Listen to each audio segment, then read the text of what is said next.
Hi, welcome back to ஆரோ vlogs. இன்னைக்கு குயிக்காக ஒரு ரெசிபி வீடியோ பார்க்கலாம். அண்ட் ப்ரான் ட்ரையும் நண்டு தொக்கு பற்றி பார்க்கலாம். ஃபர்ஸ்ட் அதுக்கு தேவையான மசாலா என்னன்னு சொல்லிடுறேன். நம்ம இதெல்லாம் ட்ரை ரோஸ்ட் பண்ணி அரைக்க போகிறோம். 1 ஸ்பூன் சோம்பு எடுத்துக்கோங்க, 2 ஸ்பூன் மிளகு, அப்புறம் லவங்கம் ஒரு 4, அப்புறம் ஜீரகம், வரமிளகா, மல்லி, கருவேப்பிலை இவ்வளவும் நல்லா நம்ம ரோஸ்ட் பண்ணி எடுத்துக்கணும். தண்ணி எதுவுமே இருக்கக்கூடாது. நல்லா மீடியம் சூட்டில் வச்சு வறுத்துக்கோங்க. கரிஞ்சிரவும் கூடாது, மீடியமான ஸ்டேஜில் எடுத்துக்கோங்க. அண்ட் எப்போவுமே ஆறுனதுக்கு அப்புறம் மிக்சி ஜாரில் போடுங்க, இல்லைன்னா அது கொஞ்சம் தண்ணியான மாதிரி இருக்கும், மசாலா நல்லா இருக்காது. நம்மளாலேயும் மிச்சம் இருந்துச்சுன்னா ஸ்டோர் பண்ணவும் முடியாது கண்டெய்னரில். அதனால சூடு ஆறுனதுக்கு அப்புறமா நீங்கள் மிக்சி ஜாரில் போய் அரைச்சி எடுத்துக்கோங்க. இது ரொம்பவே ட்ரையாக நல்லா ஃபைன் பவுடராக இருக்கணும். அப்போ தான் நம்ம ப்ரானுக்கும் இது சேர்ப்போம், அண்ட் நண்டு தொக்குக்கும் இது தான் சேர்ப்போம். அண்ட் டேஸ்ட்டு நீங்கள் அரைக்கும் போதே ஸ்மெல் சூப்பராக இருக்கும். ஸோ நீங்கள் அரைக்கும் போது நல்லா அரைச்சிக்கு எடுத்துக்கோங்க. நான் இப்போ சின்ன வெங்காயம் தான் நிறையா வெட்டி வச்சுருக்கேன், குட்டி குட்டியாக. பெரிய பெரிய பீஸாக வேணால் நீங்கள் ஒரு 4 பீஸாக ஒரு பெரிய சின்ன வெங்காயமாக இருந்துச்சுன்னா நீங்கள் சின்ன சின்னதாக வெட்டிக்கோங்க. நண்டுக்கு நம்ம பெரிய வெங்காயம் தான் யூஸ் பண்ணியிருக்கேன். இப்போ பார்த்தீங்கன்னா நல்லா பவுடராக அரைச்சி எடுத்திருக்கேன். இது நம்ம ப்ரானுக்கும் யூஸ் பண்ண போகிறோம், நண்டுக்கும் யூஸ் பண்ண போகிறோம். இந்த மசாலா செம்ம டேஸ்ட்டாக இருக்கும். ஆக்சுவலாக இது செட்டிநாட்டு ஸ்டைலில் தான் நம்ம பண்ணுறோம். அரைக்கும் போதே செம்ம மணமாக இருக்கும். ஆக்சுவலாக பண்ணிகிட்டு இருக்கும்போது சிலிண்டரும் காலி ஆயிடுச்சு. அதான் எங்கள் அத்தை வீட்டில் தான் போய் என் ஹஸ்பண்ட் எடுத்துகிட்டு வந்திருந்தாங்க. அதுவும் ஃபிக்ஸ் பண்ணிவிட்டு இப்போ நம்ம மேக்னேட் பண்ணிடலாம். ஃபஸ்ட்டு ப்ரானில் ginger garlic paste 2 spoon add பண்ணிக்கோங்க. ஹாஃப் லெமன் நான் ஸ்வீஸ் பண்ணியிருக்கேன்.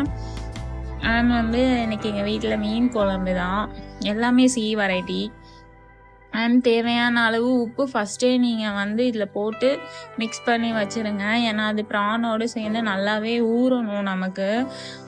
இது நீங்கள் வாயில் வச்சா கரைஞ்சிரும், அந்த அளவுக்கு இது நல்லாயிருக்கும். மஞ்சள் தூளும் போட்டுக்கோங்க, ராஸ்மெல் நமக்கு இருக்காது. வாஷ் பண்ணும்போது மஞ்சள் தூள் போட்டு வாஷ் பண்ணி வச்சுக்கோங்க. இப்போ நம்ம அரைச்சி வச்சுருக்கோம் இல்லையா, இந்த மசாலா மட்டும்தான் நம்ம யூஸ் பண்ணுவோம். இதில் பார்த்தீங்கன்னா 3 ஸ்பூன் நான் 1 கிலோ இறால் தான் நான் வாங்கியிருக்கேன். இந்த 1 கிலோவுக்கு 3 ஸ்பூன் நம்ம மசாலா அரைச்சி வச்சது யூஸ் பண்ணிக்கலாம். இது நல்லா போட்டு நீங்கள் பெரட்டி வச்சுக்கோங்க. ஃப்ரிட்ஜ்லேயும் வைக்கலாம், இல்லை நீங்கள் வெளியில் கூட ஒரு 1/2 மணிக்கூரோ 1 மணிக்கூரோ நீங்கள் நல்லா பிசைஞ்சு ஊற வச்சுக்கோங்க. நல்லா மேக்னேட் பண்ணுங்கள். அப்போ தான் அந்த மசாலா நம்ம அதில் அந்த டர்ட்டெல்லாம் ரிமூவ் பண்ணியிருப்போம் இல்லையா இறாலில், அந்த இதுக்குள்ளெல்லாம் போய் நல்லா மசாலா ஊறும். அதனால் இதை ஊற வச்சுட்டு நம்ம குக்கிங் பண்ணிக்கலாம். நான் லைட்டாக காஷ்மீரி மிளகா தான் நாங்கள் யூஸ் பண்ணோம். அதில் காரம் பத்தாதது மாதிரி எங்களுக்கு ஃபீல் ஆச்சு.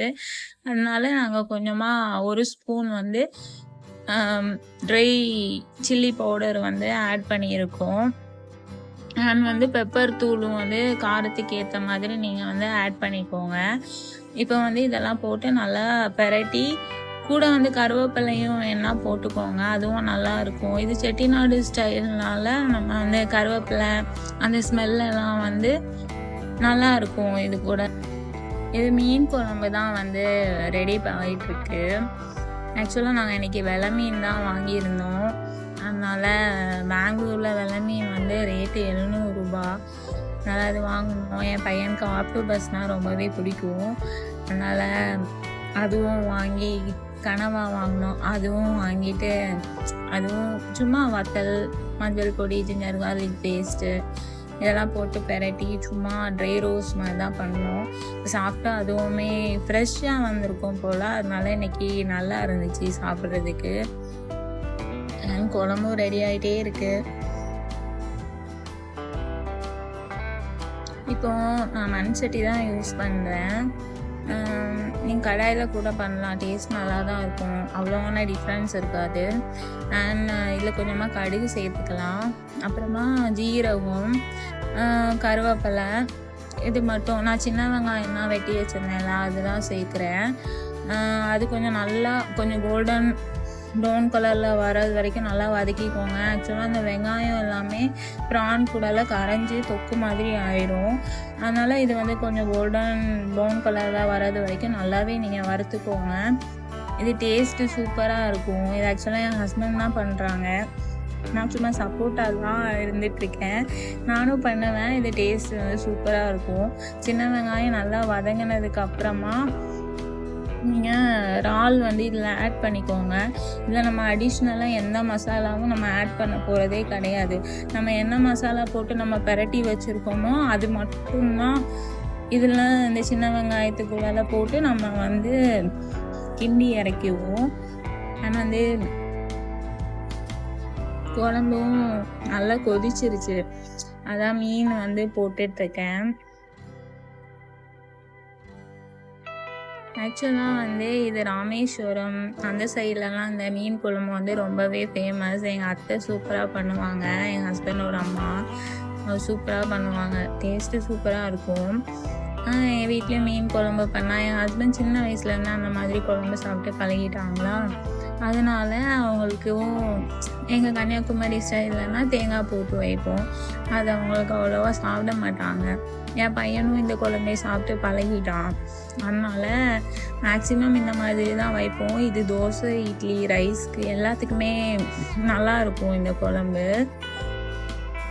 இப்போ நல்லா வதங்கிருச்சு வெங்காயம். இப்போ நம்ம வந்து மேக்னேட் பண்ணி வச்சுருக்கோம் இல்லையா அந்த ப்ரான், அதை வந்து இதில் ஆட் பண்ணிக்கலாம். இதில் நீங்கள் வேறு எந்த மசாலாவும் நீங்கள் ஆட் பண்ணாதீங்க. காரம் பத்தலை, ஒரு 5 நிமிஷம் மூடி வச்சுக்கோங்க. அதுக்கப்புறம் வந்து நீங்கள் ஓப்பன்லேயே வச்சு குக் பண்ணுங்கள். ஏன்னா நீங்கள் வந்து 5 மினிட்ஸ் மூடி போட்டு நீங்கள் வந்து குக் பண்ணும்போது அந்த தண்ணி எல்லாமே தனியாக வந்துடும். கருவேப்பிலை வந்து தாளிக்கும் போது போட்டதுக்கு மறந்துட்டோம், அதனால சரி போட்டு மூடி வச்சிடலாம் அப்படின்னு சொல்லிட்டு மூடி தான் வச்சோம். இப்போ நண்டுக்கு பார்க்கலாம். ஆக்சுவலாக நான் வந்து இதுக்கு பெரிய வெங்காயம் தான் யூஸ் பண்ணியிருக்கேன். ஆஸ் யூஷுவலாக ஜீரகம் கடுகு போட்டு தாளிச்சிக்கோங்க. தாளித்ததுக்கு அப்புறமா இப்போது இதில் வந்து தாளிப்புக்கு போட்டு அது பொரிஞ்சதுக்கு அப்புறமா பெரிய வெங்காயம் இருக்குல்ல அது ரொம்ப பொடிசாக வெட்டி வச்சுக்கோங்க. நீங்கள் வந்து அது மிக்சிலேயோ இதுலேயோ போட்டு கிரைண்ட் பண்ணிடாதீங்க. ஏன்னா நீங்கள் வந்து செட்டிநாட்டு ஸ்டைலில் பண்ணும்போது அது ரொம்பவே சின்னதாக இருக்கணும். இது அந்த நண்டு கூடலாம் வந்து பட்டர் மாதிரி அந்த வெங்காயம் வந்து கரைஞ்சி தான் போகும். ஸோ அதனால் எவ்வளோ பொடியாக அவங்களால வெட்ட முடியுமோ அந்த அளவுக்கு பொடியாக வெட்டுங்க. பெட்டர் சாப்பர் யூஸ் பண்ணுங்கள். சாப்பர்லனா ரொம்ப குட்டியாக தான் அந்த வெங்காயம் வந்து கட் பண்ணி கொடுத்துரும். நான் சாப்பர் தான் யூஸ் பண்ணுறேன், அதனால் அதுவே நீங்கள் குட்டி குட்டியாக வெட்டிக்கோங்க. அது வந்து நல்லா பொடிசாக வெட்டி நல்லா வதக்கிடுங்க. இதுவும் நல்லா கோல்டன் கலரில் வரணும். ஆக்சுவலாக நண்டுக்கு வந்து நம்ம வந்து ஜிஞ்சர் கார்லிக் பேஸ்ட்டு வந்து ஒரு 2.5 ஸ்பூன் நீங்கள் யூஸ் பண்ணுங்கள். பச்சை வாசனை எல்லாமே போயிடணும், அந்த அளவுக்கு நல்லா குக் பண்ணுங்கள். இப்போ பார்த்தீங்கன்னா இறால் வந்து வெந்துருச்சு நல்லாவே, பார்த்தீங்கன்னாவே தெரியும். நீங்கள் மண் சட்டி யூஸ் பண்ணிங்கன்னா எப்போவுமே லோ ஃப்ளேம் வந்து யூஸ் பண்ணவே பண்ணாதீங்க, ஹை ஃப்ளேமில் யூஸ் பண்ணுங்கள். அப்போ தான் வந்து அந்த சட்டியோட ஹீட்டும் கொஞ்சம் நல்லா ஆகும், அது டக்குன்னு கொஞ்சம் குக்கும் ஆகும். ஜிஞ்சர் கார்லிக் பேஸ்ட்டு ஃபுல்லாக நண்டு மசாலாவுக்கு போட்டு ரா ஸ்மெல்லாம் போனதுக்கப்புறமா ஒரு 3 to நான் வந்து 1 kg நண்டு வாங்கியிருக்கேன். அதுக்கு வந்து 4 டேபிள் ஸ்பூன் ஆஃப் அந்த நம்ம அரைச்சி வச்சுருக்கோம் இல்லையா அந்த செட்டிநாடு மசாலா, அதெல்லாம் 4 ஸ்பூன் ஆட் பண்ணிக்கோங்க. நல்லா அந்த ரா ஸ்மெல் போகிறது வரைக்கும் நல்லாவே மிக்ஸ் பண்ணி அடி பிடிச்சிடக்கூடாது. இது வந்து சிம்மில் வச்சு கொஞ்சமாக நீங்கள் நல்லா கிண்டிகிட்டே இருங்க. ஆக்சுவலாக நாங்கள் இது வாங்கினது வந்து புல்லட் நண்டு, உங்கள் ஊரில் என்ன பேர் சொல்லுவாங்கன்னு தெரியாது. ஆக்சுவலாக இது நல்லா குக் ஆகி வரும்போது நல்லா ஆரஞ்சு கலரில் வந்துடும் நண்டு. நண்டுலேயும் ஆக்சுவலாக பார்த்தீங்கன்னா நிறையா தண்ணி இருக்கும், நீர் நிறையாவே இருக்கும். நீங்கள் அதனால் நீங்கள் பெரட்டும் போதே அதுக்கு அடிஷ்னலாக தண்ணி ஊற்றணுன்னாலாம் தேவையே கிடையாது. இந்த மசாலா ராஸ்மல் போடணும்ல, அதுக்கு மட்டும் ஒரு 1/4 டம்ளர் தண்ணி மட்டும் ஊற்றி லைட்டாக ஒரு மிக்ஸ் கொடுத்துக்கோங்க நண்டு போடுறதுக்கு முன்னாடி. இப்போ பார்த்தீங்கன்னா நாங்கள் இதுக்கு தண்ணியே அடிஷ்னலாக ரொம்ப ஒன்றும் சேர்க்கலை, ஏன்னா அதுவே நிறைய தண்ணி வரும். மூடி போட்டு நம்ம இதை வேக வச்சு மட்டும் எடுத்தால் போதும். இவ்வளோதாங்க, ரொம்ப சிம்பிளாக. ஆக்சுவலாக இது டாப் டக்கராக இருக்கும் இந்த நண்டு மசாலா. அண்ட் ப்ரான் தொக்கும் அதே மாதிரி தான். நான் ஒரு 1/2 டம்ளர் தான் தண்ணியே ஆட் பண்ணியிருக்கேன், அதுக்கு மேலே நான் சேர்க்கவே இல்லை. இப்போது நல்லா மிக்ஸ், அந்த கரையில் இருக்கிற மசாலா எல்லாமே எடுத்து விட்டு மிக்ஸ் கொடுத்துட்டே இருங்க, அடி பிடிச்சிடக்கூடாது. நீங்கள் நல்லா ஒரு மிக்ஸ், நல்லா நண்டெல்லாம் நல்லா கிளறினதுக்கு அப்புறமா நீங்கள் மூடி போட்டு அதை மூடி வச்சுக்கோங்க. இந்த பக்கம் பார்த்தீங்கன்னா இதை வெந்துட்டா. ஆக்சுவலாக இறால் வெந்துடுச்சு. நம்ம இப்போது இதில் கொத்தமல்லி வேணால் ஆட் பண்ணிக்கோங்க. ஆக்சுவலாக இதில் நாங்கள் தண்ணியே சேர்க்கலை, ஆனால் அது எவ்வளோ தண்ணி வந்திருக்கு பார்த்தீங்களா. இது ஆக்சுவலாக தோசை இட்லிக்கெலாம் கூட சூப்பராக இருக்கும். ட்ரை பண்ணி பார்த்துட்டு கமெண்டில் சொல்லுங்கள். இது ஆக்சுவலாக சண்டேனால மேக்ஸிமம் சீ ஃபுட்டாக தான் இருக்கும் எங்கள் வீட்டில். என் பையன் சீ ஃபுட் தான் நிறைய சாப்பிடுவான், அதனால் சீ ஃபுட்டே வாங்கிட்டோம் இந்த வாரம். இப்போ அது தண்ணி நல்லா வற்றி வரும்போது நீங்கள் நல்ல மிளகு பொடி கொஞ்சமாக ஆட் பண்ணிக்கோங்க. அது நல்லா லாஸ்ட் நம்ம இறக்கும்போது அதை ஆட் பண்ணோன்னா நல்லா ஃப்ளேவர் இருக்கும். அண்ட் கொத்தமல்லியும் போட்டு நீங்கள் ஒரு கிளறிங்க, டேஸ்ட்டு சூப்பராகவே இருக்கும். ஆக்சுவலாக பார்த்தீங்கன்னா 5 நிமிஷம் நீங்கள் லிட்டு போட்டு ப்ரானை குக் பண்ணுறீங்கன்னா அடுத்து ஒரு 3 நிமிஷம் அது ஓப்பனில் வச்சு குக் பண்ணுங்கள்.